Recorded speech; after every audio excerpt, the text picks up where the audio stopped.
8 minutes. That's all it took. Valentin Barco surges down the left. The ball breaks to him on the edge of the box, and he smashes it home. 1-0 Argentina, and the World Cup champions are already flying. Messi isn't even on the pitch yet, and Iceland are already drowning. This is Argentina 3, Iceland 0, from Auburn, Alabama, the champions' last match before they go defend the World Cup. And by full time, the whole tournament got the message. Rewind that opener, because it sets the tone for everything. Barco, a young left back, isn't supposed to be the one scoring. He doesn't care. He bombs forward like the occasion means nothing and rifles it past the keeper inside 10 minutes. The blue and white half of the stadium goes up. No feeling out period, no cagey friendly. Argentina come out swinging from the first whistle. And here's the wild part. The best player on earth is sitting on the bench. Messi started in a tracksuit, rested on purpose. Coach Lionel Scaloni was nursing a tight hamstring ahead of the big one. That's how deep this team is. They can park the greatest player alive on the sideline and still take you apart. Don't sleep on Iceland, though. A nation of just 340,000 people, and these two have history. Back at the 2018 World Cup, tiny Iceland held mighty Argentina to a 1-1 draw, and their keeper saved a messy penalty. Shockwave around the world. So when they line up here, they are dreaming of doing it again. But this is not that Iceland. They came in cold, beaten 4-0 by Mexico, edged by Japan, the old magic flickering. And against an Argentina side this sharp, the gap is just too big to hide. First half, Argentina pour it on. Watch this, Lautaro Martinez, all menace, smashes one off the post, inches from 2-0. The chances keep coming. Iceland throwing bodies in the way, their keeper earning his money.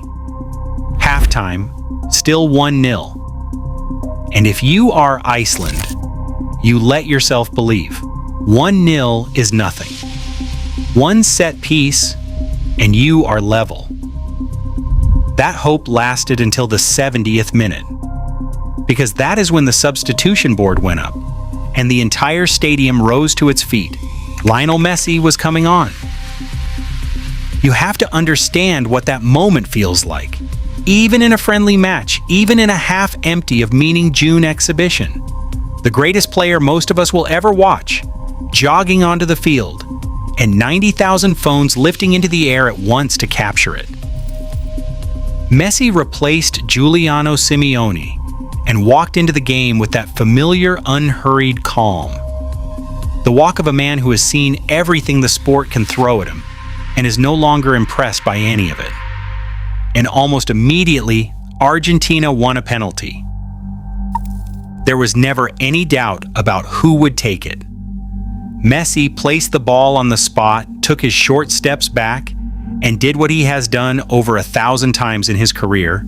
He scored. 2-0. The stadium shook. And that single goal carried a weight far beyond the scoreline because it wrote another line into the record books. It was Messi's 911th career goal for club and country. It was his 117th goal for Argentina. And at his age, it made him the oldest goal scorer in the entire history of Argentina's national team. Think about that. In a sport obsessed with the next young thing, the oldest man on the team is still the one who steps up, ice in his veins, and buries the ball in the net. If the penalty was the moment for the legend, the third goal was the moment for the future. Late in the game, in the 86th minute, Argentina carved Iceland open one more time. Rodrigo de Paul, the tireless midfielder who runs until his lungs give out, slipped the ball to Thiago Almada, and Almada finished it coolly into the bottom corner. 3-0. A goal built by the engine of the team and finished by one of its brightest young attackers. It was the perfect summary of the whole night, the old guard and the new generation working as one machine. To their enormous credit, Iceland never stopped trying. In the dying minutes, they worked one last chance. A cross floated into the box that fell to Daniel Gudjonsson, a name that carries real soccer history of its own. He rose for the header, the kind of chance that on another night might have given his country a consolation goal to cheer. But he could not steer it on target, and the ball drifted wide.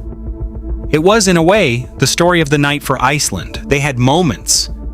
They simply could not take them, while Argentina took almost everything. When the final whistle blew, it read Argentina 3, Iceland 0. A clean sheet, 3 goals, a rested captain who still managed to score, woodwork rattled, chances spurned, and a young supporting cast that looked frighteningly good. For a team about to walk into a World Cup as defending champions, it is hard to imagine a more reassuring final rehearsal. So what does it mean? Friendlies hand out no trophies, and nobody remembers this scoreline in 10 years. But here's the scary part for everyone else. Argentina are trying to defend a World Cup on another continent, something only 2 nations have ever pulled off. And on this evidence, with this depth, and with a captain who refuses to fade, they look ready. Iceland fly home with a beating, but also with a story.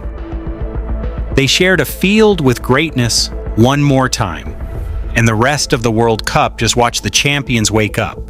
Final score, Argentina 3, Iceland 0. The champions are coming.